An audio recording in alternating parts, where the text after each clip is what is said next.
8 দিন অসুস্থ, জ্বর। এখন সে চোখও মেলে না, কাশি, জ্বর, ডায়রিয়া হচ্ছে।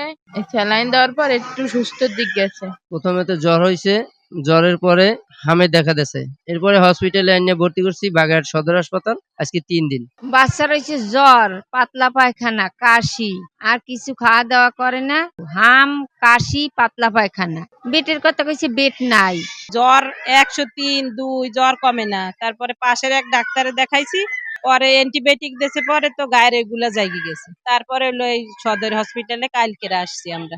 ইনফেকশনও হয়ে গেছিল মুখের ভিতরে, আর শরীরে হামও উঠছিল, আবার শ্বাসকষ্ট ছিল, সব একবারে আর কি ছিল, সাথে আবার ডায়রিয়াও ছিল, সব মিলে আর কি একবারে। তারপরে আমরা ভর্তি করছি হাসপাতালে। বাইরে অনেক জায়গা দেখাইছি, সেখানে আমরা সুচিকিৎসা না পেয়ে সদর হাসপাতালে আসছি। কিছুদিন ধরে কাশি, তারপরে হচ্ছে ঠান্ডা লাগছিল, নিঃশ্বাস নিতে পারতো না।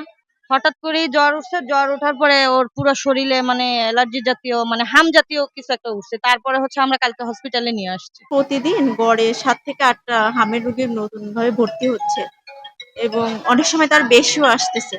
আমরা আমাদের শিশু ডক্টর যে স্যার আছে সাধ্যমতো চেষ্টা করতেছে যে বাচ্চাগুলো যাতে সুস্থ হয়ে বাসায় ফিরতে পারে।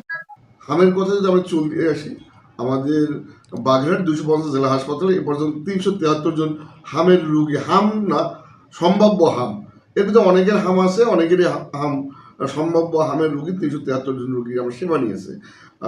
আমাদের হামের কোনো কোনো মৃত্যু নেই, কিন্তু প্রতি বছরে এত রোগী কাছাকাছি রোগী থাকে না, এই বছরের সংখ্যাটা অনেক বেশি। আজকেও কিন্তু 22 জন রোগী ভর্তি আছে। 24 ঘন্টায় কিন্তু 6টা রোগী আমরা নতুন রোগী পেয়েছি। অর্থাৎ হামের রোগী এখনো আমাদের সম্ভাব্য হামের রোগী আমাদের বিভিন্ন জায়গায় কিন্তু রয়ে গেছে।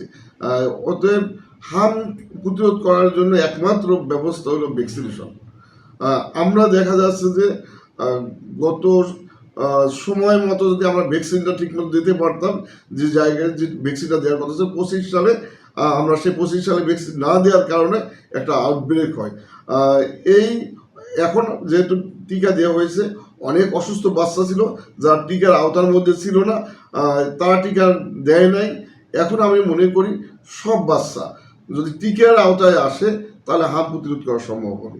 এখনও যারা অনেকে এই টিকা দেওয়ার নিরুৎসাহিত করে বা অনেক গার্জিয়ান আছে, তারা মনে করে যে টিকা আমাদের জন্য মনে হয় খারাপ কিছু। ব্যাপারটা হলো ওই একটা বাচ্চার থেকে আরও শত শত বাচ্চা কিন্তু রোগী তৈরি হবে হামের। অর্থাৎ একটা শিশু যাতে হামের টিকা থেকে বাদ না পড়ে, যদি অসুস্থ থাকে, সুস্থ হওয়ার পরে 1 মাস পর তারা আবার ওই হামের টিকা দেবে। এবং আমাদের রুটিন টিকার হামের টিকা আছে, সেই টিকার যেন তারা টিকা দিয়ে মুক্ত থাকে, তাহলে হাম প্রতিরোধ করা সম্ভব হয়।